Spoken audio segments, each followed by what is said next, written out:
নমস্কাৰ সবিশেষলৈ মই প্ৰাঞ্জল ফুকনে আপোনালোকক স্বাগতম জনাইছোঁ আমি আজি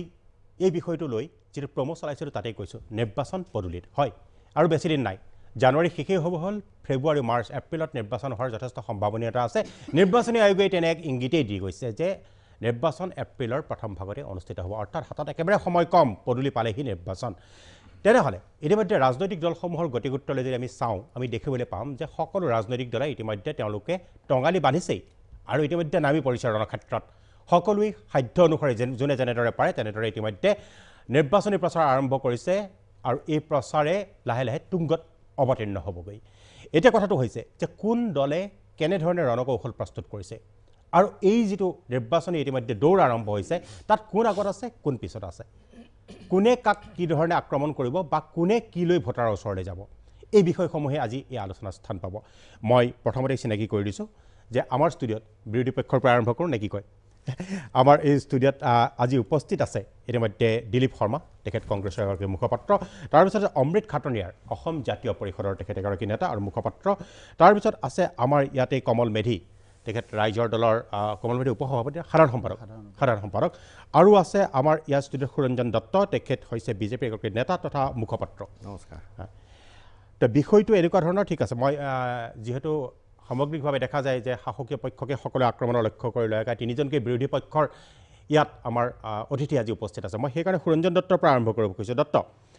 কিমান আশাবাদী এইবাৰ পুনৰ আপোনালোকৰ চৰকাৰ গঠন হ'ব বুলি কাৰণ ইতিমধ্যে অমিত শ্বাহে নলবাৰী সভাত কৈ থৈ গ'ল যে পুনৰ বিজেপিৰ চৰকাৰ হ'ব সোণোৱালেও ক'লে তেনেহ'লে আপোনালোক কিমান আশাবাদী আচলতে অসমৰ ৰাজনৈতিক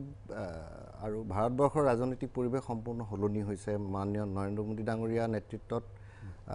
কেন্দ্ৰত চৰকাৰ গঠন হোৱাৰ পৰা আৰু অসমত মাননীয় সৰ্বানন্দ সোণোৱাল ডাঙৰীয়াৰ নেতৃত্বত আৰু আমাৰ দলৰ ৰাজ্যিক সভাপতি ৰঞ্জিত কুমাৰ দাস ডাঙৰীয়া নেডাৰ আহ্বায়ক হিমন্ত বিশ্ব শৰ্মা ডাঙৰীয়া আৰু লগতে দলৰ যিসকল জ্যেষ্ঠ আৰু শ্ৰেষ্ঠ কাৰ্যকৰ্তা আছে সমগ্ৰ ভাৰতবৰ্ষৰ লগতে সমান্তৰালভাৱে অসমৰো ভাৰতীয় জনতা পাৰ্টীৰ যিসকল আমাৰ জ্যেষ্ঠ শ্ৰেষ্ঠ মাৰ্গদৰ্শক আছে তেখেতলোকৰ নেতৃত্বত ভাৰতবৰ্ষৰ লগতে অসমতো ৰাজনৈতিক পৰিৱেশ সলনি হৈছে আৰু এতিয়া আমি ৰাজনৈতিক নেতা হিচাপে যদি আমাক সোধে বা ৰাজনৈতিক দলটোৰ লগত জড়িত ব্যক্তি হিচাপে যদি কাৰ্যকৰ্তা হৈছে আমি আশাবাদী কিন্তু সামগ্ৰিকভাৱে যদি অসমৰ পৰিৱেশটোত আপুনি চায় তেতিয়া প্ৰতিটো যিহেতু ৰাজনৈতিক দল গণতন্ত্ৰৰ যি প্ৰক্ৰিয়া নিৰ্বাচনী প্ৰক্ৰিয়াত কিন্তু অসমৰ ৰাইজে এই যিখন খিলঞ্জীয়া চৰকাৰ তেখেতলোকে অন্তৰ্কৰণে গঠন কৰিছিলে 2016 চনত অসমত তাৰ পৰৱৰ্তী সময়ত প্ৰতিটো নিৰ্বাচনতে ভাৰতীয় জনতা পাৰ্টি আৰু মিত্ৰজোঁটৰ চৰকাৰখনক ৰাইজে আঁকোৱালি লৈছে খুব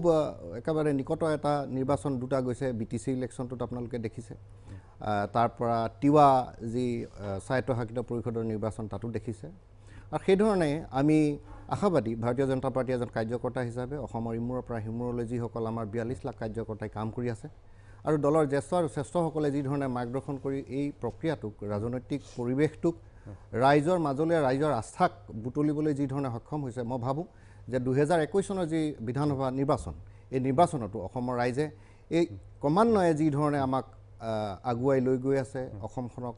এখন সমৃদ্ধশালী অসম গঢ়িবৰ কাৰণে তেওঁলোকে যি আশা আকাংক্ষাৰে প্ৰতিষ্ঠা আপোনালোক মুঠৰ ওপৰত আপোনালোক আশাবাদী কিন্তু আজি আপোনালোকৰ যিটো এটা কাৰ্যসূচী আছিলে তাত সৰ্বানন্দ সোণোৱালে ক'লে যে কৰ্মকৰ্তাসকলক আপোনালোকে মনে মনে থাকিলে নহ'ব নিৰ্বাচন পালেহি কিন্তু তাৰমানে কি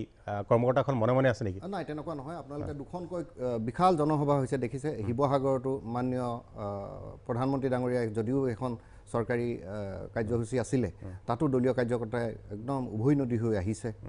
বহুত দেৰিলৈকে ৰাস্তা আপোনালোকে দেখিছে ৰাইজ সোমাব নোৱাৰিলে ইমান জাম হ'ল কিন্তু সেইকাৰণে সৰ্বানন্দ সোণোৱালে কৰিছিলে যে 3 লাখ মানুহ গোটাম বুলি কিন্তু 50,000 মানুহে হ'ল নাই সেইটোত একদম মই নিজে সেইখন মিটিঙত মই ওতঃপ্ৰোতভাৱে জড়িত মই 9 দিন তাত থাকি পিনি মই কাম কৰিছোঁ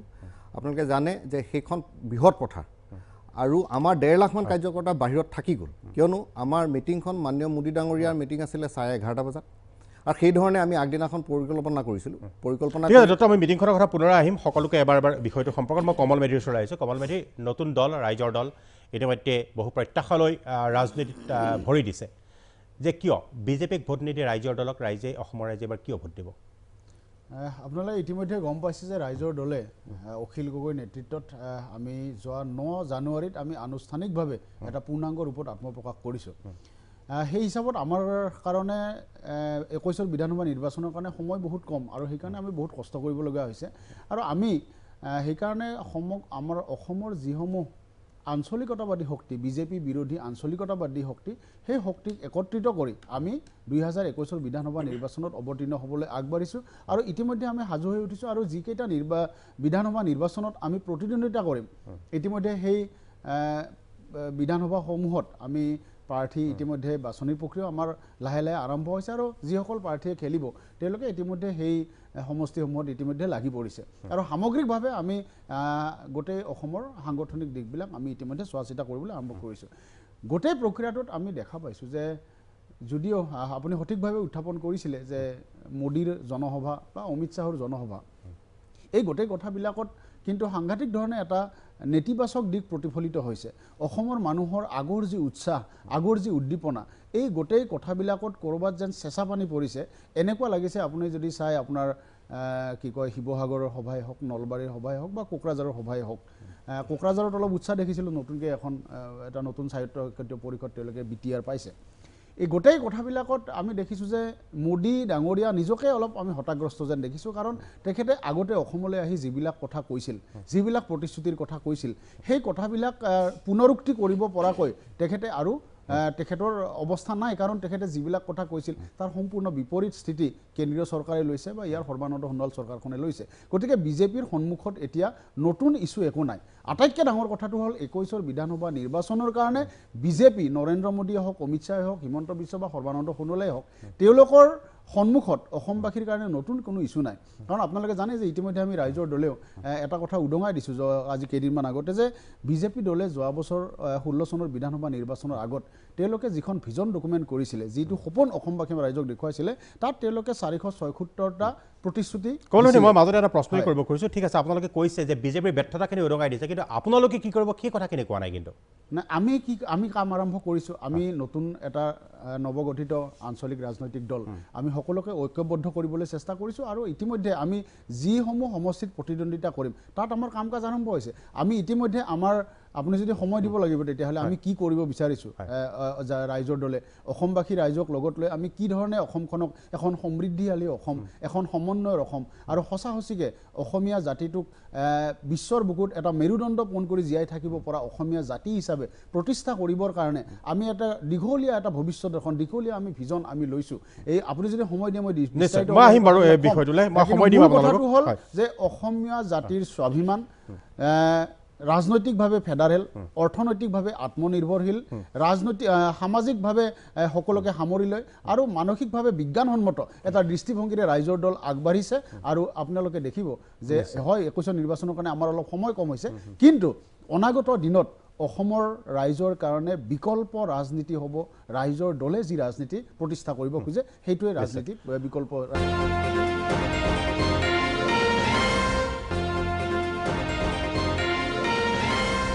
অমৃত খাটনিয়াৰ অসম জাতীয় পৰিষদ অমৃত খাটনিয়াৰ বিশেষকৈ মই এটা কথাই সুধিব খুজিছোঁ আপুনি কিবা ক'ব খুজিছিলে কথাটো এইটো যে চাওক গোটেই আমি কৈছোঁ যিটো প্ৰেক্টিকেল পলিটিক্সৰ মই কথা কওঁ আমি কথাটো বহুতেই ক'ব পাৰোঁ কাৰণ প্ৰেক্টিকেল পলিটিক্স কথা কৈ যে ক্ষমতা দখল মূলতে দিছপুৰলৈ কোন যাব সেইকাৰণে মই এটা কথাই কওঁ যে আপোনালোকৰ যিটো ৰাজনৈতিক দলটোত থকা গৈছে নিৰ্বাচনী অভিজ্ঞতা থকা ব্যক্তিৰ সংখ্যা কিন্তু খুব বেছি নহয় দেই বা যিটো প্ৰেক্টিকেল পলিটিক্সৰ কথা কৈছোঁ বেছি নহয় তেনেহ'লে আপোনালোকৰ ভোটৰ অংকটো কি যে যিহেতু নিৰ্বাচনত যিটো অংক চলে যে এইখিনি মানুহে আমাক ভোট দিব ইমান পাৰ্চেণ্টেজ ভোট আহিব আমালৈ এই ভোটখিনি আমালৈ নাহে সেই অংকটো কি আপোনালোকৰ আচলতে চাওক প্ৰথম কথা হৈছে আপুনি চাব লাগিব যে অসম জাতীয় পৰিষদৰ জন্ম কিয় হ'বলগীয়া হ'ল এটা জাতি যেতিয়া নিঃশেষ হ'বলৈ ওলাইছে এটা জাতি আজি অসমীয়া ভাষা সংস্কৃতি যেতিয়া বিপদাপন্ন সেই পৰিপ্ৰেক্ষিততে অসম জাতীয় পৰিষদৰ জন্ম গতিকে এনেকুৱা ক্ষেত্ৰত আৰু লাহে লাহে আপুনি ঠিকেই কৈছে আমাৰ হাতত কম সময় আমাৰ অভিজ্ঞ মানুহ তেনেকৈ নাই কিন্তু সেইটো আছিলে আজি কিছুদিন আগৰ পূৰ্বৰ স্থিতি কিন্তু লাহে লাহে দেখা গৈছে অসমৰ ৰাইজে যে নিজৰ ওতঃপ্ৰোতভাৱে নিজে এই দলটোক আপোন কৰি লৈছে আপোন কৰি লৈ পেলাই এখন আঞ্চলিকতাবাদ চৰকাৰ গঠনৰ কাৰণে যিটো আগবাঢ়ি আহিছে তাত আমি যথেষ্ট আশাবাদী আৰু আমাৰ বিভিন্ন পৰিকল্পনা আছে যিখিনি আমি অতি শীঘ্ৰেই ৰাইজৰ মাজত লৈ যাম আৰু ইতিমধ্যে দেখা গৈছে যে বাকী বিৰোধী বুলিয়ে কৈছোঁ বিজেপিয়ে হওক শাসনাধিষ্ঠ বিৰোধী হওক কংগ্ৰেছ হওক AIDF হওক ফৰ ডেট মেটাৰ AGPয়ে হওক যি বিষবাষ্প এতিয়া ইতিমধ্যে আৰম্ভ কৰিছে তাত কিন্তু অসমীয়া ৰাইজ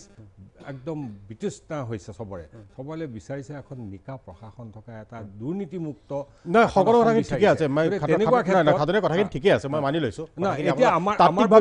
এতিয়া মই যদি ইটো ফালে চাওঁ যোৱা 2016 নিৰ্বাচনত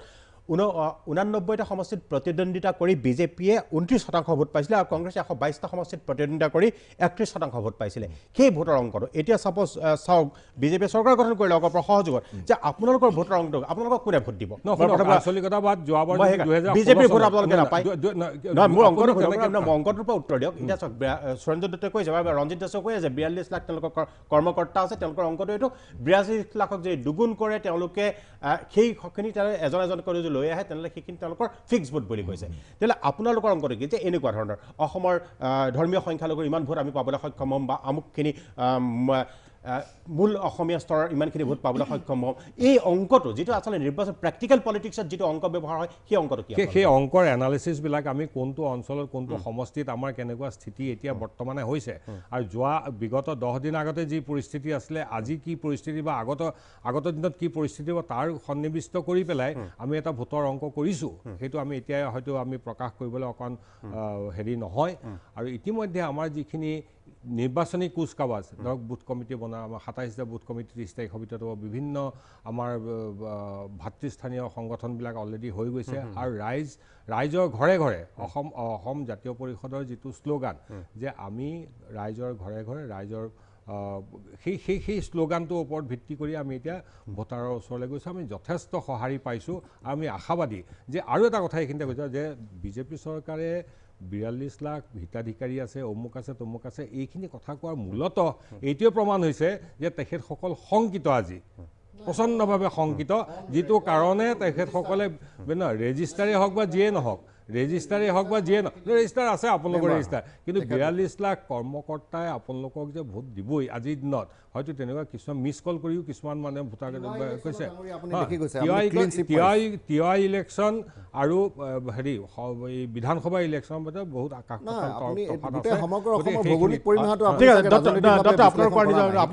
আপোনাৰ ওচৰলৈ আহিমেই মই এতিয়া শৰ্মাৰ ওচৰলৈ আহিছোঁ দিলীপ শৰ্মা যে প্ৰথম কথাটো হৈছে কংগ্ৰেছ কিমান আগবাঢ়ি আছে প্ৰথম বিৰোধী দল বিশেষকৈ এই নিৰ্বাচন সমাগত পদূলিত নিৰ্বাচন 2টা মাহ আছে হাতত আমাৰ আমি সম্পূৰ্ণৰূপে সাজু সময় কম আছে আৰু এতিয়া সময় কমি আহিছে সেই ধৰণে আমি নিজকে সাজু কৰি তুলিছোঁ সমগ্ৰ ৰাজ্য জুৰি আমি সাংগঠনিকভাৱে অত্যধিক আমি সক্ৰিয় হৈ গৈছোঁ আমাৰ যিখিনি য'ত খুঁটি নাটি য'ত যি ত্ৰুটি বিচ্যুতি আছিল সম্পূৰ্ণ আমি শেষ কৰি পেলাইছোঁ সাংগঠনিকভাৱে এতিয়া আমি যথেষ্ট শক্তিশালী 28,000 বুথ আমাৰ সক্ৰিয় হৈ গৈছে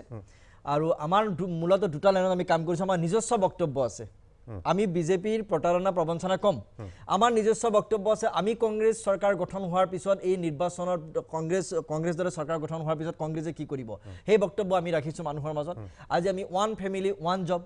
আজি এটা পৰিয়ালত এটা চাকৰি চৰকাৰী চাকৰি নিশ্চিত কৰিবৰ কাৰণে কংগ্ৰেছ চৰকাৰী ব্যৱস্থা গ্ৰহণ কৰিব কংগ্ৰেছ ক্ষমতালৈ অহাৰ পিছত ঠিক তেনেকৈ ক্ষুদ্ৰ বিত্তীয় প্ৰতিষ্ঠানৰ পৰা মানুহবোৰক ৰেহাই দিবৰ কাৰণে ব্যৱস্থা গ্ৰহণ কৰিব কৃষকৰ ঋণ ৰেহাই দিয়া এই যিবোৰ কথা কৃষকৰ ঋণ ৰেহাই দিয়াটো আমাৰ সমগ্ৰ এটা ৰাষ্ট্ৰজুৰি এটা দেশীয় এটা আমাৰ এইটো পলিচি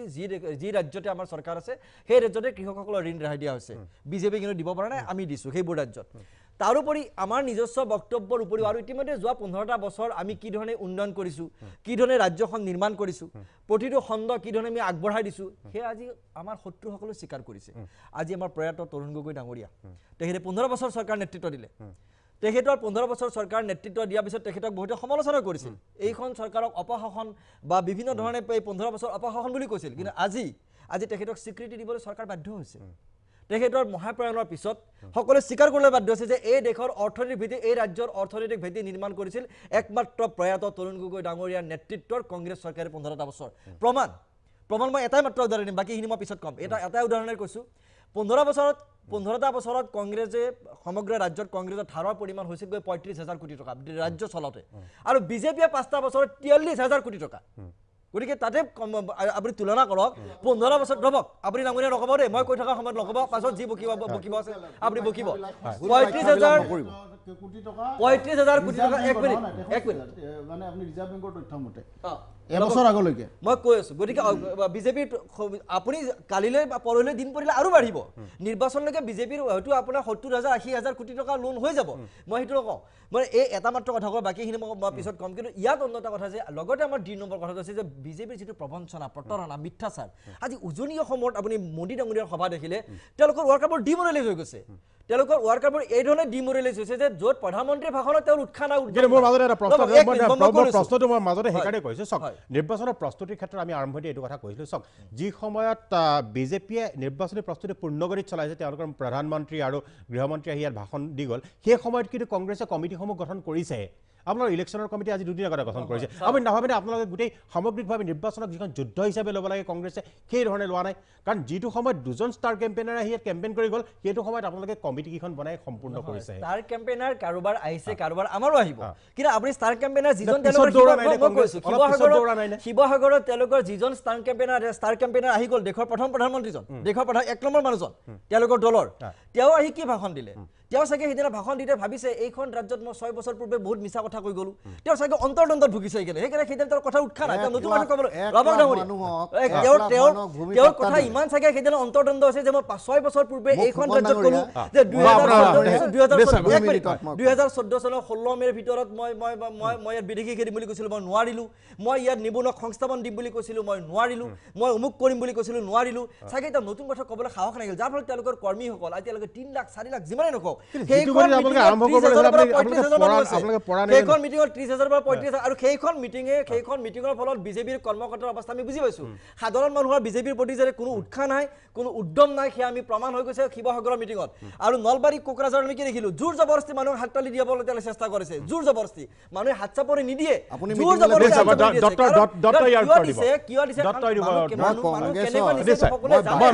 সুৰেন্দ্ৰ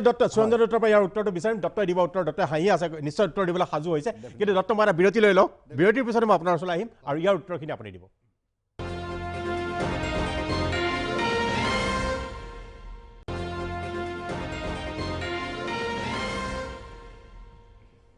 বিৰতিৰ পিছত আমি পুনৰ ঘূৰি আহিছোঁ সবিশেষলৈ ইতিমধ্যে দেখা পাইছোঁ যে আমাৰ এই অনুষ্ঠানৰ আৰম্ভণিতে ইতিমধ্যে বিজেপিক আক্ৰমণৰ লক্ষ্য হিচাপে লৈছে নিশ্চয়কৈ সাধাৰণ স্বাভাৱিক কথা কাৰণ সাহসীয় পক্ষক সদায় বিৰোধী আক্ৰমণৰ লক্ষ্য হিচাপে লয় মই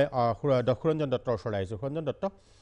প্ৰথম কথা হ'ল এইবাৰ আমি দেখা পাইছোঁ যে নতুন প্ৰতিশ্ৰুতি বিশেষ দেখা নাই কাৰণ অমিত শ্বাহৰ সভাত বান সমস্যাৰ সমাধানৰ কথাটোৱে ক'লে নতুন প্ৰতিশ্ৰুতি নাই মানে সকলো কাম হৈ গ'ল নেকি অসমত নাই তেনেকুৱা কথা নহয় তাৰমানে এতিয়া চাব আজি আমাৰ অনুষ্ঠান এটা হৈছে আমাৰ সমগ্ৰ অসমত 100খন এনেকুৱা ধৰণৰ ইনফৰমেশ্যন ভান চলিব তাৰে আজি মাননীয় মুখ্যমন্ত্ৰী মহোদয় আৰু ৰাজ্যিক সভাপতি মহোদয় নেতা বিধায়ক হিমন্ত বিশ্ব শৰ্মা ডাঙৰীয়া আৰু আমাৰ সাংগঠনিক সম্পাদক এই ধৰণে আমাৰ যিসকল জ্যেষ্ঠ নেতা আছে তেওঁলোকৰ উপস্থিতিত এই যি অনুষ্ঠানটো আমাৰ আজি শুভাৰম্ভ হৈছে আজি 50খন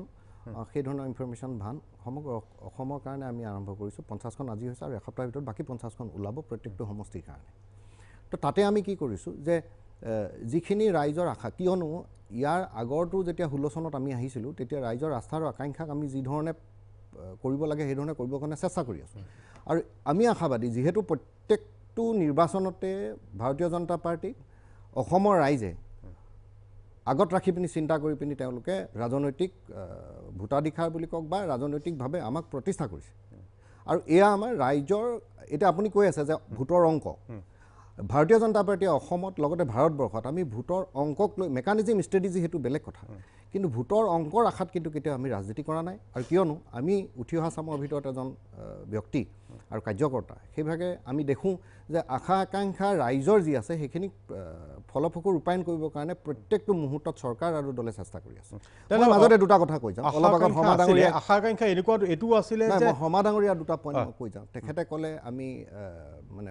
মিথ্যাচাৰ কৰিছোঁ ভ্ৰষ্টাচাৰ কৰিছোঁ বুলি কৈ গ'লে মই দুটা উদাহৰণ দিওঁ কংগ্ৰেছৰ 15 বছৰ শাসনকালত অসমৰ খিলঞ্জীয়া মানুহখিনিয়ে 36,631 ঘৰ মানুহে মাটি পাট্টা পালে 15 বছৰ আৰু ভাৰতীয় জনতা পাৰ্টি 16 চনত অসমত চৰকাৰ অহাৰ পাছত মাননীয় মুখ্যমন্ত্ৰী ডাঙৰীয়া সৰ্বানন্দ সোণোৱাল ডাঙৰীয়াৰ নেতৃত্বত যোৱা মাননীয় ভাৰতীয় জনতা পাৰ্টীৰ যদিও সেইখন সভা নহয় প্ৰধানমন্ত্ৰী ডাঙৰীয়া যিখন সভাত আহিছিলে 1 লাখ সেইদিনাখনে ছেগ্ৰিগেট হৈছে অল অভাৰ আছামত এতিয়ালৈকে এই 5 বছৰ এবছৰটো কৰোণা বুলি গ'ল এই 4 বছৰত অসমৰ খিলঞ্জীয়া চৰকাৰখনে 2,63,000 মানুহক মাটি পাট্টা দিছে। এতিয়া অসমৰ ৰাইজে এইটো তুলনা কৰি চাওক, 15 বছৰত 36,000 মানুহে মাটি পাট্টা পালে, আৰু আমি 4.5 বছৰত অসমৰ 2,63,000 মানুহক মাটি পাট্টা দিছোঁ। এইখন খিলঞ্জীয়া চৰকাৰ বুলি আমি আৰম্ভণিতেই কৈছিলোঁ, 16 চনত নিৰ্বাচনত আহোঁতেই যে জাতি মাটি ভেটিৰ কথা চিন্তা কৰি পিনে আমি কথা কৈছিলোঁ। আৰু সেইধৰণে আপুনি দেখিব যে এই 2,63,000 মানুহ যিসকলে ভূমি পাট্টা পাইছে আৰু প্ৰক্ৰিয়া চলি আছে, এই সকলোখিনি মানুহ কিন্তু অসমৰ খিলঞ্জীয়া মানুহ। কিন্তু আপোনালোকৰ চৰকাৰখনে দুই নম্বৰ কথা দুই নম্বৰ কথা মই ৰাইজৰ দল মোৰ কথাটো শেষ কৰিব দিয়ক। মানে মই ৰাইজৰ দল বা জাতীয় পৰিষদৰ কথাটো এইকাৰণে নকওঁ, তেখেতলোক আহিছে, তেখেতলোকৰ মেনিফেষ্টো ৰেডি কৰিব। অসমৰ ইমানখিনি ভৌগোলিক পৰিসীমাত দেখিছে, তেওঁলোকেও ৰাজনীতি কৰিছে। কমল দাৰ কথাটো সুকীয়া, তেওঁ কংগ্ৰেছত আছিল অলপ দিনৰ আগত, এতিয়া ৰাইজৰ দললৈ আহিছে। তেওঁ এতিয়া কংগ্ৰেছৰ মনোভাৱেৰেতো নাচাব চাগে, তেওঁ ৰাইজৰ দলৰ যি হ'ব সেইধৰণে চাব। কিন্তু কংগ্ৰেছৰ কথাটো মই এইটো কাৰণে কৈছোঁ, তেওঁ নাই মই সেইটো কোৱা নাই, নাগৰিক হিচাপে চাব। কিন্তু কংগ্ৰেছৰ ভাৰতীয় জনতা পাৰ্টি কংগ্ৰেছ দলে এই ধৰণে কৰাৰ কোনো যুক্তি নাই, কিয়নো APSCত এইবাৰ যিসকল ল'ৰা ছোৱালীয়ে বা আমাৰ অসমৰ উঠি অহা প্ৰজন্মৰ যুৱক যুৱতীয়ে চাকৰি পালে, এইটো প্ৰত্যেকজন মানুহ আমাৰ হাত হতৰুৱেও ক'ব যে ইয়াতে নিকা আৰু স্বচ্ছ হৈছে। আৰু এই 15 বছৰত APSCয়ে মই দুটা উদাহৰণ দিছোঁ, মাটি পাট্টা খিলঞ্জীয়াক লৈ SI কেলেংকাৰী 26 দিনত সমূহ লাই যিমান আছিলে চব এৰেষ্ট কৰিছে SP পৰ্যায়ত। আৰু চিফ ছেক্ৰেটাৰী ভায়েক, আপুনি বিলিভ কৰক, মুখ্যমন্ত্ৰী ডাঙৰীয়াৰ মই ক'ব বিচাৰোঁ, আপোনাৰ দীঘলীয়া হৈছে, মই দীঘলীয়া হৈছে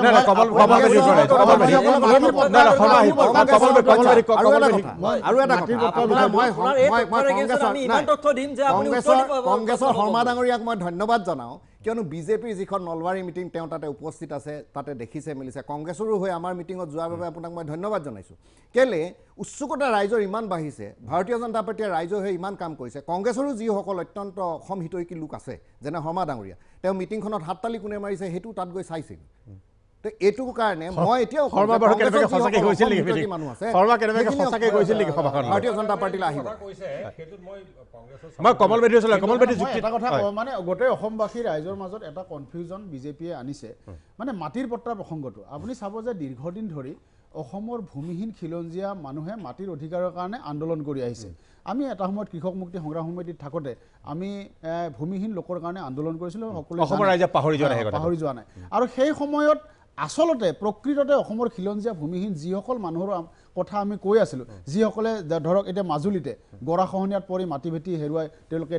টেঙানী বা দৈয়াঙত ক'ৰবাত আশ্ৰয় লৈছে। তেনেকৈ আপুনি যদি চাব, আপোনাৰ কাকি, লুটুমাৰী, বৰবিল, আমাৰ চিলাপথাৰ, গোটেই অসমৰ বিভিন্ন ঠাইত এনেকুৱা মানুহ আছে যিবিলাক বেছিভাগ জনজাতি। তেওঁলোকে হয় ক'ৰবাত বনভূমিত বসবাস কৰিছে, মাটি ভেটি হেৰুৱাই, নহ'লে ক'ৰবাত চৰকাৰী মাটিত বসবাস কৰি আছে। মই দত্তক প্ৰশ্ন কৰিব বিচাৰিছোঁ যে তেনেকুৱা ভূমিহীন খিলঞ্জীয়াই মাটিৰ পট্টা পাইছে নেকি? নাই পোৱা। কোনে পাইছে মই কনফিউজনটো বুজাই দিওঁ, আপুনি খবৰ লওক নাই শুনক। এতিয়া মোৰ ককাৰ নামত থকা মাটিটো মোৰ খুৰাৰ ল'ৰাটো আৰু মোৰ নামলৈ যিটো ট্ৰেন্সফাৰ হয়, যে আমাৰ নামত পট্টা হোৱাৰ যিটো ব্যৱস্থা, এই কথাটোকে তাতে ভূমিহীন মানুহক মাটিৰ পট্টা দিয়া বুলি বহুতখিনি তাত প্ৰচাৰ কৰা হৈছে। এইটো ডক্টৰে ইয়াত অস্বীকাৰ কৰিলে, বাস্তৱ ভৰ্তিটো এইটো আমি খবৰ লৈছোঁ। আমি বিচাৰি আছিলোঁ, হয় মাটিৰ পট্টা দিয়াটো ভাল কাম, আপোনালোকে যদি সঁচা সঁচিকৈ খিলঞ্জীয়া ভূমিহীন লোকক মাটিৰ অধিকাৰ সকলোকে দিব পাৰিলেহেঁতেন, এইটো আমি অন ৰেকৰ্ড আপোনালোকক প্ৰশংসা কৰিলেহেঁতেন। কাৰণ দীৰ্ঘদিন ধৰি আমি ইয়াৰ লৈ আন্দোলন কৰিছোঁ, আৰু আমি বিচাৰোঁ ইয়াত ৰাজনীতি হ'ব নালাগে, সঁচা সঁচিকৈ অসমৰ খিলঞ্জীয়া ভূমিহীন মানুহে মাটিৰ পট্টা হ'ব লাগে। কিন্তু আপোনালোকে আজি বনাঞ্চলত বসবাস কৰা, বনাঞ্চলত মানুহে চখত বাস কৰা নাই, এটা সময়ত ক'ৰবাত মাটি ভেটি হেৰুৱাই তেওঁলোকে তাত বসবাস কৰিছে। জনজাতি বন আইনখন কাৰ্যকৰী কৰাটো আমি দীৰ্ঘদিনৰ দাবী আছিলে আমাৰ অসমৰ সংগ্ৰামী জনতাৰ। কিন্তু আপোনালোকে ভিজন ডকুমেণ্টতো সম্পূৰ্ণভাৱে জনজাতি বন আইনখন কাৰ্যকৰী কৰিম বুলি কৈছিলে, য'ত টেঙানী, দৈয়াং বা কাকি, আমাৰ এই যিবিলাক ভূমিহীন খিলঞ্জীয়া লোক, বেছিভাগ জনজাতি লোক, তেওঁলোকে বসবাস কৰি আছে, তেওঁলোকক মাটিৰ অধিকাৰ দিয়ে। কিন্তু জনজাতি বন আইনখন একেবাৰে আপোনালোকে বন্ধ কৰি পেলালে, কাৰ্যকৰী নকৰিলে। লাইকা দধিয়াটো জ্বলন্ত উদাহৰণ, আজিৰ তাৰিখলৈকে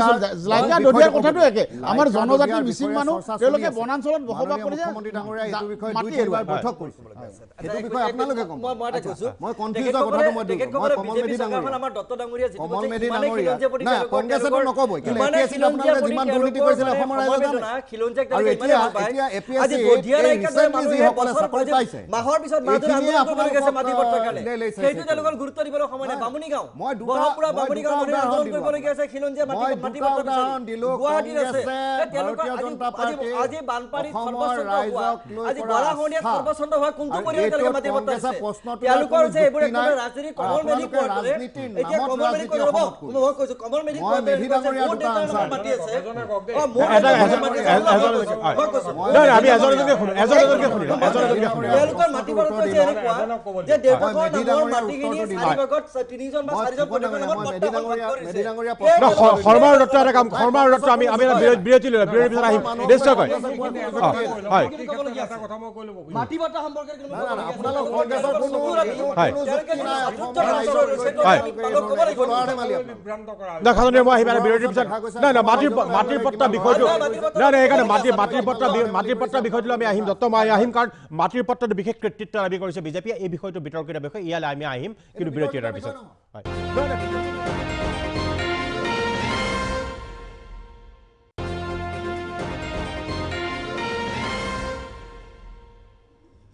বিৰতিৰ পিছত আমি পুনৰ ঘূৰি আহিছোঁ সবিশেষলৈ মই সুৰঞ্জন দত্তৰ ওচৰলৈ আহিছোঁ দত্ত কমল মেধি এটা অভিযোগ যিটো কৰিছে যে মাটিৰ পট্টা হয় কৃষক মুক্তি সংগ্ৰাম সমিতিত থকাৰ সময়ৰ পৰা তেখেতসকলে ভূমিৰ অধিকাৰৰ সম্পৰ্কত মাত মাতি আহিছে আৰু বিভিন্ন আন্দোলনো কৰি আহিছে সেইকাৰণে তেওঁলোকৰ যিটো অভিযোগ সেই অভিযোগটো কৈছে যিটো কথা ক'লে যে ভূমিৰ পট্টা সেই বোপাকৰ অৰণ্যৰ পৰা থকা মাটিৰ সেই পট্টাখিনি আপোনালোকে প্ৰদান কৰিছে খিলঞ্জীয়াক কোনো ভূমি পট্টা প্ৰদান কৰা নাই 1 নম্বৰ কথা 2 নম্বৰ কথা লাইকা দধিয়াবাসীৰ সেই দীৰ্ঘদিনীয়া দাবী আপোনালোকে পূৰণ কৰা নাই তেওঁলোককো মাটিৰ অধিকাৰ দিয়া নাই তাৰ পিছত আপোনালোকে কেনেদৰে ইয়াক কৃতিত্ব দাবী কৰিব পাৰে চাওক ডাঙৰীয়া চৰকাৰখন চলি আছে আমি চৰকাৰৰ লগত সহযোগী এটা দল ভাৰতীয় জনতা পাৰ্টি আৰু এখন মিত্ৰজোঁটৰ চৰকাৰ তো বাহিৰৰ পৰা বস্তুবোৰ দেখিবলৈ অদ্ভুত হয় আৰু ৰাজনীতিৰ নামত তেখেতলোকে যিখিনি অভিযোগ দিয়ে সেইখিনি গণতান্ত্ৰিক দেশ গণতান্ত্ৰিক প্ৰক্ৰিয়া সেইটো কৰিব পাৰে কিন্তু মই আপোনালোকক জনাওঁ যে লাইকা দধিয়াৰ বিষয়ে মাননীয় মুখ্যমন্ত্ৰী মহোদয় 3বাৰ ৰিভিউ মিটিঙত বহিছে এতিয়ালৈকে তাৰে ফলপ্ৰসূ সমাধান আপোনালোকে দেখিবলৈ পাব আৰু চৰকাৰখন আৰম্ভণিৰ পৰা আপোনালোকে দেখিছে যে আমি ৰাইজক কনফিউজত ৰাখিছোঁ বুলি আমাৰ মেধি ডাঙৰীয়াই ক'লে কমলে ৰাইজক আমি কনফিউজত ৰখা নাই আমি শ্লোগান দিছিলোঁ জাতি মাটি ভেটিৰ কথা 4 বছৰত 4.5 বছৰত 2,65,000 মানুহক মাটি পাট্টা দিয়া হ'ল যিখিনি পাট্টা ফালাৰ কথা কৈছে তাৰে মুষ্টিমেয় সংখ্যক তেনেকুৱা এটা 2-3 জেগাত হৈছে বাকী সম্পূৰ্ণ যি আছে সেইখিনি সম্পূৰ্ণ একচনীয়াৰ পৰা কৰা হৈছে প্ৰক্ৰিয়াখিনি আপোনালোকে RTI মাৰিলে গোটেইখিনি পাই যাব যেহেতু এইটো অপেন চিক্ৰেট ইয়াত কোনো লোকঢাক কৰিবলগীয়া নাই টিভিত আহিছোঁ আমি এইবিলাক চৰ্চা কৰাতকৈ RTI মাৰক তেতিয়া গোটেইখিনি কথা ওলাই পৰিব আৰু নহয়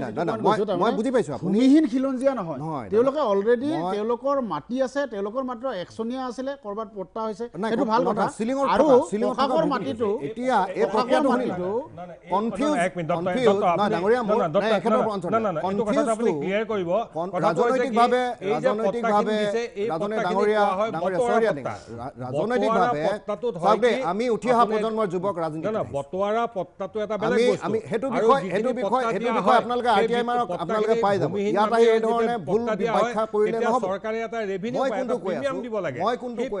মই মেধি ডাঙৰীয়া আনসাৰটো দিলো মই মেধি ডাঙৰীয়া আনসাৰটো দিলো মই মেধি ডাঙৰীয়া আনসাৰটো দিলো ভূমি আৱৰ্তনৰ ক্ষেত্ৰত ৰাইজে কনফিউজ কেতিয়া চৰকাৰে পালে ৰাইজে কেতিয়া কনফিউজ বিষয়টো বটোৱাৰা পট্টাৰ কামটো হৈছে মণ্ডল বিষয়াৰ ৰাইজক কথা ৰেভিনিউ বিষয়াৰ কাম এইটো প্ৰধানমন্ত্ৰীৰ কাম নহয় এইটো আপোনালোকে কৰিব নোৱাৰে অসমৰ বহুত হ'ল ভাৰতবৰ্ষত বহুত এনেকুৱা হ'ল ৰাইজৰ নামত বিভ্ৰান্তিকৰ সৃষ্টি কৰিছে ৰাইজক আভুৱাবৰি কাম এতিয়া ৰাইজৰ চৰকাৰে কি কৰিছে বা আপুনি মই ৰাজনৈতিক আপোনালোকে ভূমিহীন পট্টা এইটো কথাটো খুব স্পষ্ট আমাৰ কৰণীয় কি এইখিনি কথা চৰ্চা কৰক আপুনি সেইটো আপোনালোকে কিমান ৰেভিনিউ পালে সেইটো স্পষ্ট কৰক মই আপোনাৰ কথা কাটিম এইটো নহয় অসমৰ ৰাইজৰ স্বাৰ্থত চাওক দেই আপুনি মই এটা ৰাজনৈতিক সন্মানীয় ৰাজনৈতিক দলৰ প্ৰতিনিধি তো আপোনাৰ মোৰ ইয়াৰ বক্তব্য হ'ব লাগে অসমৰ ৰাইজক লৈ যিহেতু গণতন্ত্ৰৰ ৰাইজে ৰজা ৰাইজে উপকৃত হ'ব পৰা বিষয়বিলাক ইয়াতে চৰ্চা হ'ব নিশ্চয় ডক্টৰ পুনপটীয়াকে উত্তৰ দিয়ক মই পুনপটীয়া মই মেধি ডাঙৰীয়া কথা এটা না কমল মেধি যিটো প্ৰশ্ন আছিল এটা উত্তৰ খিলঞ্জীয়া এইটো কওক আপুনি খিলঞ্জীয়া কৈ আছো যে কনফিউজ বুলি যে দাদাই যিটো কথা কৈছে ভাৰতীয় জনতা পাৰ্টিৰ কামবিলাকক লৈ অসমৰ ৰাইজে কনফিউজ নহয় কাৰণে আমাক আগবঢ়াইছে কনফিউজ লৈ পিনে এতিয়া চাব কংগ্ৰেছৰ দিনত আৰে ডাঙৰীয়া কথাটো কৈ ল'বতো দিয়ক কংগ্ৰেছৰ চৰকাৰৰ দিনত মেধি ডাঙৰীয়া হেঁতে আৰে মোৰ কথাটো শুনি লওক না আপুনি বেলেগলৈ কিয় লৈছে এটা এটাকে কথাটো কওক মেধি ডাঙৰীয়া যিটো কথা কনফিউজৰ কথা ক'লে কংগ্ৰেছৰ দিনত মেধি ডাঙৰীয়া হেঁতে এজিটেশ্যন কৰিছিলে আন্দোলন কৰিছিলে ভূমিহীন মাতক দিব লাগে বা অন্যান্য বিষয়ক লৈ কৰিছিলে তাৰপাছত তেওঁ চৰকাৰ হেৰি হোৱাৰ পাছত কংগ্ৰেছত জইন কৰি দিলে আকৌ আহি এতিয়া ৰাইজৰ দলত কৰিলে তেওঁ নিজে কনফিউজ এটা অসমৰ ৰাইজক কনফিউজ কৰি আছে বুলি আমাক ক'লে কেনেকৈ ইছ্যু ভিত্তিক হ'লে খুঁটিটো একে জেগাতে ধৰিব লাগে আমি বিজেপি কৰিছোঁ মানে বিজেপি আমি মাটি ভেটি কথা আমি 16 চনত কৈছিলোঁ আমি 2,65,000 মানুহক আমি ভূমি পট্টা দিছোঁ ভূমিহীন মানুহে তেওঁলোকৰ প্ৰাপ্যটো পালে আৰু তাৰ ৰেভিনিউ ডিপাৰ্টমেণ্টে তেওঁলোকৰ যি মেকানিজম আপোনালোকে RTI মাৰক না আপোনালোকে RTI মাৰক ইমান অপেনকে মই অন ৰেকৰ্ড কথা কৈ আছোঁ আপোনালোকে RTI মাৰক আৰু সেইখিনি আপোনালোকে এডভাৰটাইজ কৰক মই যিটো বিষয় কৈ আছোঁ আপোনালোকে ইয়াতে আলোচনাত এইখিনি কথা কৈ আপোনালোকে RTI মাৰক মই অন ৰেকৰ্ড কৈছোঁ যদি আমি ভুল কৰিছোঁ ভাৰতীয় জনতা পাৰ্টিয়ে যদি ভুল কৰিছোঁ তিনিটা ৰাজনৈতিক সংগঠনৰ ব্যক্তি আপোনালোক সন্মানীয় ব্যক্তি আপোনালোকে RTI মাৰক RTI মাৰি যদি তেনেকুৱা খোকোজা পায় আপোনালোকৰ এইটো নিৰ্বাচনী ইছ্যু হ'ব আৰু অন পেপাৰ আপোনালোকে ৰাইজক ক'ব যে ভাৰতীয় জনতা পাৰ্টিয়ে ৰাইজক বিট্ৰে কৰিছে আপোনালোকে এই ধৰণে আহি পিনি অসমৰ মানুহক মিছা কথা কৈ প্ৰলোভিত কৰিছে আপুনি RTI মাৰক RTI মাৰি কাগজখন আপোনালোকে ৰাইজক দেখুৱাওক যদি ভাৰতীয় জনতা পাৰ্টিয়ে মিছা কথা কৈছে RTI উন্মোচিত হ'ব আৰু আপোনালোকে যদি মিছা কথা কৈছে RTI সেইটো বস্তু উন্মোচিত হ'ব আৰু যদি ভাৰতীয় জনতা পাৰ্টিয়ে ভুল কৰি আছে তেতিয়া RTI পেপাৰে আপোনালোকৰ এই নিৰ্বাচনী ইছ্যুত ভাৰতীয় জনতা পাৰ্টিক দোষাৰোপ কৰিব আৰু আমি নিশ্চিত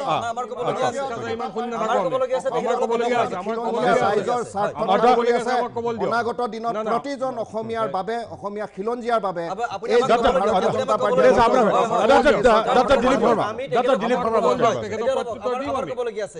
এতিয়া আমি অকল তেখেতৰ সেই চৰকাৰী ভাষণবোৰ আমি ইয়াত শুনিবলৈ অহা নাই এক নম্বৰ ৰবক আপুনি কৈ থাকোঁতে মই কোৱা নাই আপুনি কৈ থাকোঁতে মই কোৱা নাই আপুনি কৈ থাকোঁতে মই কোৱা নাই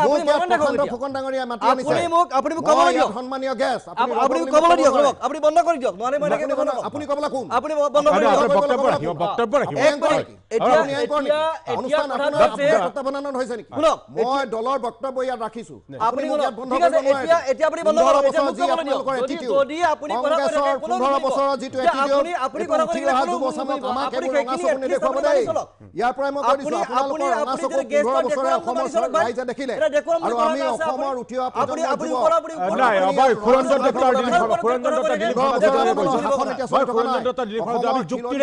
আমি আলোচনা যুক্তিৰে এতিয়া আমাৰ ক'বলগীয়া হৈছে বিজেপিয়ে এখেতে বন্ধ কৰক বুলি ক'বলৈ কোনো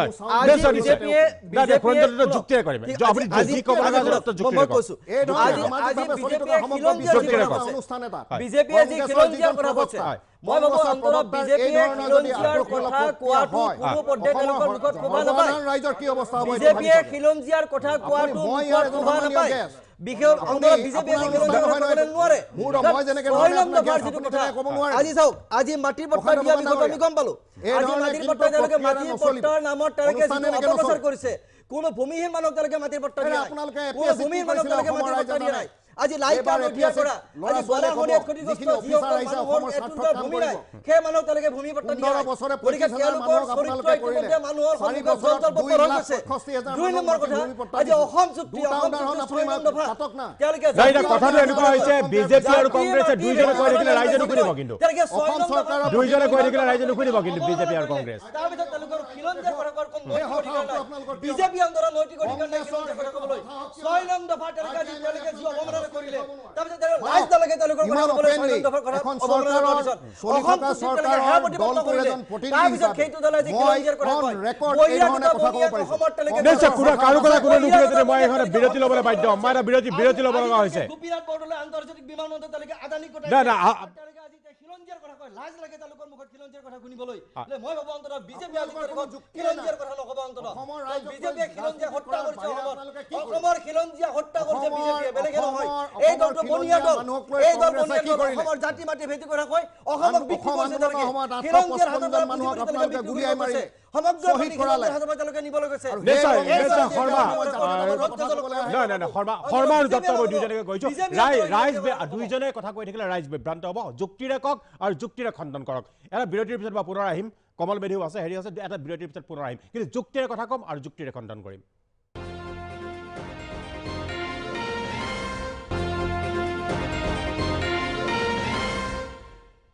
বিৰতিৰ পাছত মই পুনৰ ঘূৰি আহিছোঁ সবিশেষলৈ ইতিমধ্যে অসম জাতীয় পৰিষদৰ অমৃত খাটনিয়ে কোৱাৰ যথেষ্ট সুযোগ আৰু সুবিধা কম পাইছে মই সেইকাৰণে এইবাৰ বিৰতিৰ পিছত খাটনিৰ ওচৰলৈকে আহিছোঁ চাওক এতিয়া নিৰ্বাচন চমু চাপি অহাৰ লগে লগে বিজেপি চৰকাৰখনে এতিয়া কি কৰিছে যদি সমগ্ৰ অসমবাসীয়ে দেখিছে যে বিভিন্ন আঁচনিৰে মানুহক এই যে তেখেতসকলৰ যিটো বিফলতা যিখিনি প্ৰতিশ্ৰুতি আজি এই 4.5 বছৰে একো কৰিব নোৱাৰাৰ ফলত তেখেতসকলৰ সেই বিফলতাখিনি ঢাকিবৰ কাৰণে এতিয়া আঁচনিৰ যোগেদি বিভিন্ন আঁচনি ফাইনেন্সিয়েল এইডছ বিভিন্ন ক্ষেত্ৰত দিয়া হৈ পেলাই মানুহখিনিক এটা প্ৰলোভনৰ ৰাজনীতি আৰম্ভ কৰিছে এতিয়া এই প্ৰলোভনৰ ৰাজনীতিটো তেখেতসকলে যদি সদায় সঁচাকৈ যদি ইমান দৰদি আছিলে আজি 2017 চনতে 830 টকা দি পেলাই মানুহখিনিক এই এটা অৰুণোদয় আঁচনিৰ কথাকে মই উত্থাপন কৰিব খুজিছোঁ সেইটো 2017 চনতে দিব লাগিছিলে তেতিয়া এই কৃষকৰ যিখিনি ভূমি হেৰি ধান ক্ৰয় ব্যৱস্থা সেই ধান ক্ৰয় ব্যৱস্থাৰ ওপৰত কোনোদিন আজিলৈকে ডিছকাশ্যন নহ'লেই আমাৰ কৃষকে 700-800 টকাত এতিয়া পাৰ কুইণ্টল ধান বিক্ৰী কৰিবলগীয়া আছে অথচ মিনিমাম ছাপোৰ্ট প্ৰাইচ আছে 1868 টকা সেইখিনি কিয় কৰিব নোৱাৰিলে চৰকাৰ ব্যৱস্থা সিফালে ইয়াত এডভান্টেজ আছাম পাতি ছিংগুল উইণ্ড' ছিষ্টেমত বোলে ইণ্ডাষ্ট্ৰী আনিব সেই ছিংগুল উইণ্ড' ছিষ্টেমটো খেতিৰ ক্ষেত্ৰত কৃষকৰ কাৰণে কিয় নকৰিলে গতিকে এতিয়া দেখা গৈছে এই এখন চৰকাৰ ৰাইজে বুজি পাইছে মিথ্যাচাৰী স্বেচ্ছাচাৰী এটা শাসন চলাই আছে গতিকে ৰাইজে এইবাৰ এইখিনি লৈ আপোনালোকে ৰাইজৰ মাজলৈ যাব ৰাইজৰ মাজলৈ যাবলৈ বহুতখিনি কথা আছে যিখিনি লৈ পেলাই ৰাইজৰ মাজলৈ যাম আজিৰ তাৰিখত আজিৰ দিনটোত পেট্ৰলৰ দাম 101 টকা 13 পইচা হৈছে ৰাজস্থানত আৰু গুৱাহাটীত আজি 92 টকা এই কথাটোক লৈ ৰাজনীতি হ'ব লাগে আজি পেট্ৰল ডিজেলৰ মূল্য বৃদ্ধি অত্যাৱশ্যকীয় সামগ্ৰীৰ মূল্য বৃদ্ধি এই গোটেই কথাবিলাকে এতিয়া সাধাৰণ জনতাক ত্ৰাখি মধুসূদন হোৱা বুলি যে কয় তেনেকুৱা এটা অৱস্থালৈ লৈ গৈ আছে আজি মধ্যবিত্ত আজি নিম্ন মধ্যবিত্তৰ অৱস্থা সাংঘাতিকভাৱে বেয়া তলৰ মানুহখিনি কথাটো ক'বলৈ নাযাওঁ ফ্ৰীতে চাউল পাইছে কিন্তু 100 টকালৈকে পিঁয়াজৰ দাম গুচি যায় আজি পেট্ৰল ডিজেলৰ দাম বাঢ়িলে সাধাৰণ দৰিদ্ৰ মানুহখিনিও তাৰ কাৰণে ভুগিবলগীয়া হয় আজি টোলগেটবিলাক যে বনাইছে তাৰ কাৰণে সাধাৰণ মানুহ ভুগিবলগীয়া পৰিস্থিতি হয় এই কথাবিলাক উন্নয়নৰ কথাবিলাক এতিয়া ক'ৰবালৈ গুচি গ'ল সেইকাৰণে বিজেপিয়ে বা আমাৰ হিমন্ত বিশ্ব শৰ্মা ডাঙৰীয়াৰ দৰে ৰাজনীতিকসকলে এতিয়া সেইকাৰণে 65% আৰু 35%ৰ ৰাজনীতি আৰম্ভ কৰিছে মানে 65% হিন্দু আৰু 35% মুছলমান আৰু হিমন্ত বিশ্ব শৰ্মাইতো মুছলমানো নকয় মোগল আৰু আমি ৰাইজৰ দলে 100% মানুহক লৈ ৰাজনীতি আৰম্ভ কৰিছোঁ হিন্দু মুছলমানৰ একতাৰ সমাজখন গঢ়িব বিচাৰিছোঁ আৰু কেৱল উন্নয়নমূলক কথাক লৈ আমি ৰাজনীতি কৰিব বিচাৰিছোঁ আমি এই নেতিবাচক ৰাজনীতিৰ বিপৰীতে অসমত সঁচাসঁচিকে এক ইতিবাচক ৰাজনীতি আমি প্ৰতিষ্ঠা কৰিবৰ কাৰণে ৰাইজৰ দলে ভাৰতীয় জনতা পাৰ্টীয়ে অসমত ভাৰতীয় সভ্যতা সংস্কৃতিক বিলিভ কৰা প্ৰতিজন ভাৰতীয় নাগৰিকৰ সৈতে আমি একেলগ হৈ পিনি সবকা সাথ সবকা বিশ্বাস আমি ল'বৰ কাৰণে বদ্ধপৰিকৰ আৰু সেই প্ৰক্ৰিয়াৰে আমি কাম কৰি গৈছোঁ বংগমূলীয় মুছলমানৰ কাৰণে আমি সদায় আমাৰ পৰা দূৰত সেইটো কথা আমি হাজাৰবাৰ ক'ম ভাৰতীয় মূলৰ প্ৰতিজন নাগৰিক মই এতিয়াও কওঁ আগতেও কওঁ আৰু মাননীয় মন্ত্ৰী ডাঙৰীয়াও সেইটোৱে কথা কয় ভাৰতীয় সংস্কৃতি সভ্যতাক বিলিভ কৰা প্ৰতিজন অসমীয়া আৰু প্ৰতিজন ভাৰতীয়ৰ বাবে আমি সদায় তেওঁলোকৰ কাষত থিয় হৈ আছোঁ বংগমূলীয় মুছলমানৰ লগত আমি নাই 35% মুছলমানৰ ভোট নালাগে বুলি হিমন্ত বিশ্ব শৰ্মাই কৈছিল নালাগে সেইটো আমিও কওঁ আমি সাধাৰণ কাৰ্যকৰ্তা আমাৰ সংবিধানে যি বিধি বিধান দিছে আমাৰ ক'ব নোৱাৰে ক'বই নোৱাৰে ভাৰতীয় সংস্কৃতিক যদি বিলিভ কৰোঁ বুলি কওঁ তাতকৈ আৰু এখন সংবিধানৰ ওপৰত কথা কৈছোঁ শেষ কৰিব হয় যে শৰ্মা আপোনাৰ শেষ মন্তব্যটো শেষ কথাটো হৈছে কি আমাৰ মূল কথা হ'ল কি বিজেপিৰ প্ৰতাৰণা প্ৰবঞ্চনা মিথ্যাচাৰ জনবিৰোধীৰ প্ৰতিটো কথা আমি উদঙাই দিম আজি তেওঁলোকে যি বংগমূলীয় মুছলমানৰ কথা কৈছে তেওঁলোকৰ বিজেপি দলৰ সংখ্যালঘু কোষৰ সভাপতিজনে বংগমূলীয় মুছলমানৰ তেওঁলোকৰ কিমান দুমুখীয়া চৰিত্ৰ চাওক তেওঁলোকৰ বিজেপি দলৰ সংখ্যালঘু কোষৰ সভাপতিজনে বংগমূলীয় মুছলমানৰ তেওঁলোকৰ দুমুখীয়া চৰিত্ৰ অসমৰ ৰাইজে বুজি পাইছে আমি দুমুখীয়া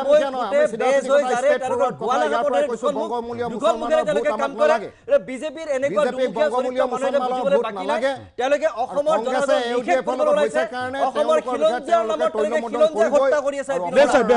পুনৰ বিতৰ্কৰ সৃষ্টি হৈছে ইতিমধ্যে এই অনুষ্ঠান শৰ্মা আমাৰ শেষ কৰিব বিমল দত্ত শেষ কৰোঁ পুনৰ আমি পাতিম এইবিলাক কথা কাৰণ নিৰ্বাচন আৰম্ভ হৈছে এই বিতৰ্কই এই কথাই সূচায় যে ইতিমধ্যে নিৰ্বাচনী বতাহজাক তুংগত উঠিবলৈ আৰম্ভ কৰিছে অসমত দেখা যাওক কোন ৰাজনৈতিক দলে কিমান আগবাঢ়িব পাৰে আৰু মাত্ৰ মাজত আছে 2 মাহ সময় আৰু অসমৰ ৰাজনীতিত পৰিৱৰ্তন আহে নে স্থিতাৱস্থা বাহাল থাকে সেই কথা অসমৰ ৰাইজে নিৰ্ণয় কৰিব ইয়াৰ লগে লগে সকলোকে ধন্যবাদ জনাই আজিলৈ এই সবিশেষৰ পৰা আমাৰ প্ৰাঞ্জল ফুকনে বিদায় লৈছোঁ ধন্যবাদ